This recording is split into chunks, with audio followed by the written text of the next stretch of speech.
السلام علیکم ناظرین، سلطنت عثمانیہ کے سیزن 6 کی ایپیسوڈ نمبر 1 میں خوش آمدید۔ ایپیسوڈ کی شروعات ایک ندی کے ساتھ موجود قرارگاہ سے ہوتی ہے۔ قرارگاہ میں سپاہی جنگی مشقوں میں مصروف ہوتے ہیں۔ خواتین بھی تربیت کر رہی ہوتی ہیں کہ اس لیے میں عثمان صاحب بالا خاتون کے ساتھ وہاں آتے ہیں اور پوچھتے ہیں کیا ہوائی گولے تیار ہیں؟ تو برہان کہتا ہے حضور آپ کے حکم کے مطابق توپوں کے اثرات کو ہم نے ہوائی گولوں کی بدولت مزید مضبوط تر بنا دیا ہے۔ عثمان صاحب منجنیقوں کے بارے میں پوچھتے ہیں تو برہان کہتا ہے منجنیقوں کی حد بھی بہتر ہو گئی ہے حضور۔ عثمان صاحب پوچھتے ہیں کیا خواتین جنگجو اور سپاہی تربیت یافتہ ہیں؟ تو برہان کہتا ہے فوج تیار ہے، نئے آنے والے بھی تربیت یافتہ ہیں، آپ جو ہدف دیں گے اس کے لیے سب تیار ہے انشاءاللہ۔ تو عثمان صاحب کہتے ہیں میں اپنے ہدف کے بارے میں کل جرگے میں اعلان کروں گا، آپ لوگ تیاریاں جاری رکھیں۔ یہ کہتے ساتھ ہی عثمان صاحب بالا خاتون کے ساتھ ایک طرف چل پڑتے ہیں اور بالا خاتون عثمان صاحب سے کہتی ہیں عوام اور فوج کل کے جرگے میں آپ کے فیصلے کا انتظار کر رہی ہے عثمان، جو ہدف آپ مجھے بھی نہیں بتا رہے ہیں وہ اس کے بارے میں متجسس ہیں۔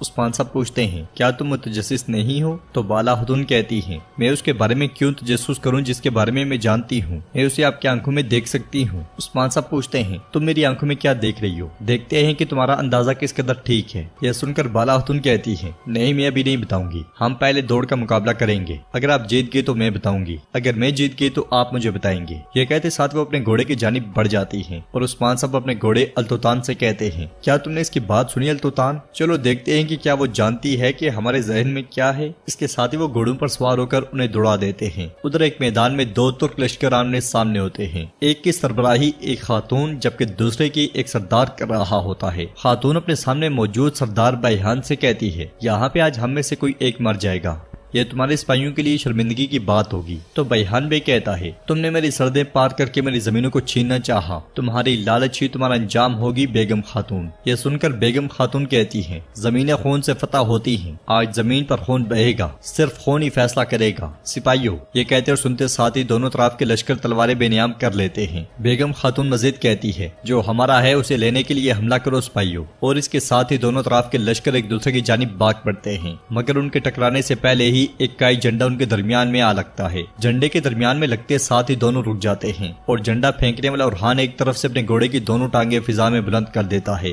وہ بآواز بلند کہتا ہے میں عثمان صاحب کا بیٹا ارحان ہوں، یہ عثمان صاحب کا حکم ہے کہ جنگ ختم ہوگی، ترک سردار امن قائم کریں گے اور عثمان صاحب کے جرگے میں شریک ہوں گے، حکم نہ ماننے والے اس کی قیمت ادا کریں گے۔ دوسری طرف عثمان صاحب اور بالا خاتون خوشگوار موڑ میں مسلسل گھوڑے دوڑا رہے ہوتے ہیں، دونوں اس دوڑ کا خوب لطف اٹھاتے ہیں اور گھوڑے دوڑاتے دوڑاتے قبیلے میں جا پہنچتے ہیں۔ قبیلے کے لوگ انہیں دیکھتے ساتھ ہی کہتے ہیں خوش آمدید عثمان صاحب، خوش آمدید۔ جواباً عثمان صاحب بھی ہاتھ کے اشارے سے لوگوں کا شکریہ ادا کرتے ہیں اور دوڑ قبیلے کے پاس سے ہوتی ہوتی آگے بڑھ جاتی ہے اور وہ دونوں گھوڑوں کو دوڑاتے دوڑاتے آگے بڑھ جاتے ہیں۔ یہ دوڑ میدان سے ہوتی ہوئی ندی تک جا پہنچتی ہے۔ ندی کے قریب بھی لوگ کام کاج میں مصروف ہوتے ہیں اور غازی بلند آواز سے کہتا ہے چلیں عثمان صاحب چلیں۔ ایک بچی بلند آواز میں بالا خاتون سے کہتی ہے دوڑیں بالا خاتون دوڑیں۔ غازی اسے جواب دیتے ہوئے کہتا ہے جیتیں گے تو عثمان صاحب ہی، مگر بچی کہتی ہے نہیں بالا خاتون جیتیں گی۔ بحث کے دوران ہی غازی ندی میں جا گرتا ہے۔ اس پر سب لوگ ہنسنا شروع ہو جاتے ہیں۔ دوڑ طویل سے طویل تر ہوتی ہی چلی جاتی ہے۔ ادھر ہم دیکھتے ہیں کہ علاؤالدین ایک چرچ میں لوگوں کے ساتھ موجود ہوتا ہے اور ان سے کہتا ہے یہ عثمان صاحب کا حکم ہے، دین زبان یا نسل کوئی بھی ہو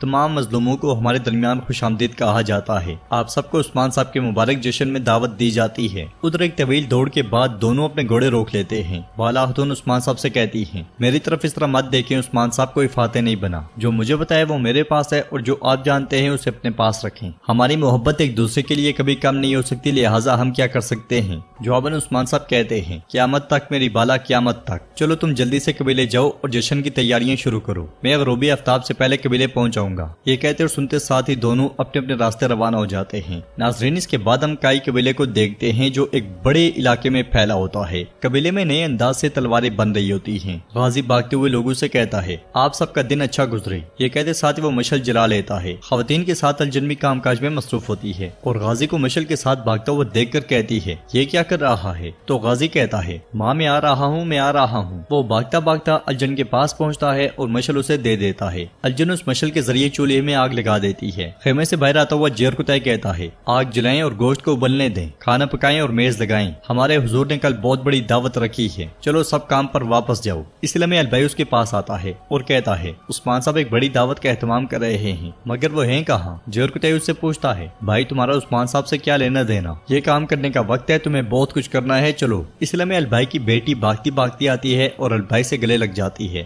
البائی اسے بہت پیار کرتا ہے اور پوچھتا ہے میری بیٹی تم کہاں تھی؟ جواب میں اس کی بیٹی کہتی ہے عورتیں جہاں کپڑے دھو رہی تھی میں اور غازی وہاں گئے تھے۔ اس کے ساتھ ہی البائی اسے اٹھا کر آگے بڑھ جاتا ہے۔ دوسری طرف سے گھوڑے پر سوار آئیکت وہاں پہنچتا ہے۔ جیرکتائی اسے روکتے ہوئے کہتا ہے آئیکت کرنے کے لیے بہت کچھ ہے، تم کہاں بھاگ رہے ہو؟ تو آئیکت کہتا ہے جیرکتائی بھائی عثمان صاحب نے مجھے بلایا ہے، میں وہاں جا رہا ہوں۔ یہ بات البائی بھی سن جاتا ہے اور آئیکت کے قبیلے سے جانے کے بعد اپنی بیٹی سے کہتا ہے میری بیٹی مجھے بھی کچھ کرنا ہے، تم قبیلے میں ہی رہنا ٹھیک ہے؟ یہ کہتے ساتھ ہی وہ آئیکت کے پیچھے گھوڑا دوڑا دیتا ہے۔ ادھر عثمان صاحب ایک بیڑے پر سے ہوتے ہوئے ندی پار کر جاتے ہیں اور ندی کے ایک کنارے سپاہی بیسنگر موجود ہوتا ہے اور اس کی ایک آنکھ متاثر دکھائی دیتی ہے۔ اس کے ساتھ ہی وہ دونوں ایک خفیہ راستے سے اندر داخل ہو جاتے ہیں اور بائی سنگر آنکھ پہ لگی ہوئی جلد اتار دیتا ہے۔ اس کی آنکھ بالکل ٹھیک ہوتی ہے اور اس نے اپنا حلیہ بدلا ہوتا ہے۔ عثمان صاحب وہاں سے کبوتر اٹھاتے ہوئے کہتے ہیں ہمارا آسمان کل سے خالی ہے، یہ واضح ہے کہ پرندوں کے گھونسلے میں ایک اہم پیغام داخل ہوا ہے۔ تو سپاہی بیسنگر کہتا ہے یہ ایک پرندے کے ذریعے لے جانا بہتر ہے حضور۔ ادھر ایک بگی جنگل سے آگے بڑھ رہی ہوتی ہے۔ بگی میں موجود شخص کے ہاتھ میں تسبیح ہوتی ہے۔ وہ یا صبر کہتا ہوا ایک ندی کے پاس رکتا ہے اور ہاتھ منہ دھوتا ہے۔ تو ناظرین یہ شخص خلیفہ حضرت کا وزیر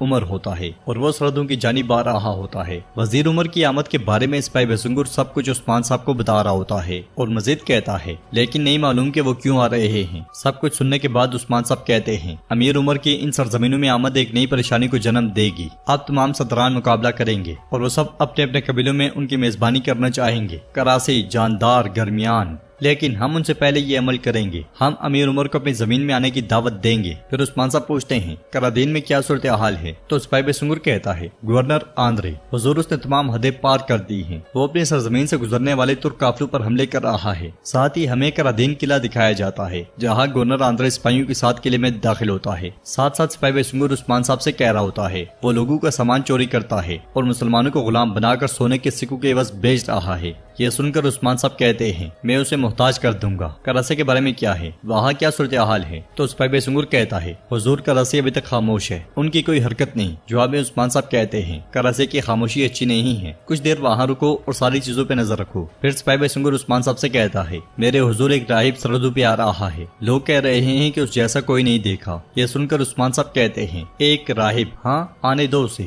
ناظرین اس کے بعد ہم طول و عرض میں پھیلا ہوا بورسا دیکھتے ہیں جہاں پہ ہمیشہ کی طرح ماحول بنا ہوتا ہے، شاہکار اپنے اپنے کرتب دکھا رہے ہوتے ہیں جس سے لوگ لطف اٹھاتے ہیں اور شور مچاتے ہیں۔ چوغے میں ملبوس ایک شخص سب کچھ بڑے غور سے دیکھ رہا ہوتا ہے۔ کمانڈر لوگوں سے کہتا ہے مقدس بورسا کے لوگوں، وہ خبر جس کا ہم انتظار کر رہے تھے وہ آ گئی ہے۔ سرحدی علاقوں میں موجود تمام گورنروں کے حاکم کماندار لوکاس وہ یہاں کے راستے پر ہیں۔ ناظرین ہم دیکھتے ہیں کہ لوکاس چوغے میں ملبوس وہیں موجود ہوتا ہے مگر کسی کو خبر نہیں ہوتی۔ اس کے ساتھ ہی سپاہی قیدیوں کو لے کر آتے ہیں۔ کمانڈر بلندی پر جا پہنچتا ہے اور لوگ با آواز بلند کہتے ہیں مار ڈالو انہیں، مار ڈالو۔ کمانڈر لوگوں کو خاموش کرواتے ہوئے کہتا ہے یہ تہوار لوکاس کی شان میں ہے، تہوار شروع کیا جائے، سپاہیوں ان ترک غلاموں کو مار ڈالو۔ یہ سنتے ساتھ ہی اس کے وحشی سپاہی ترکوں پہ حملہ کر دیتے ہیں اور انہیں اٹھا کر پھینکتے ہیں۔ یہ دیکھ کر وہاں موجود لوگ بہت خوش ہوتے ہیں اور کچھ دیر بعد ہی تلواروں کا استعمال شروع کر دیا جاتا ہے۔ ترک غلام بھی مقابلے کی بھرپور کوشش کرتے ہیں لیکن سوائے ڈنڈوں کے ان کے پاس کچھ نہیں ہوتا اور ڈنڈے لگتے ساتھ ہی ٹوٹنا شروع ہو جاتے ہیں۔ تو ناظرین اس کے ساتھ ہی ایپیسوڈ بھی اختتام پذیر ہوتی ہے۔ اگر آپ کو ویڈیو پسند آئے تو ویڈیو کو لائک کریں، چینل کو سبسکرائب کریں اور بیل آئیکن پر لازمی سے کلک کر دیں۔ انشاءاللہ ملتے ہیں نیکسٹ ویڈیو میں، تب تک کے لیے رکھیں اپنا اور اپنوں کا بہت زیادہ خیال۔ اللہ نگہبان۔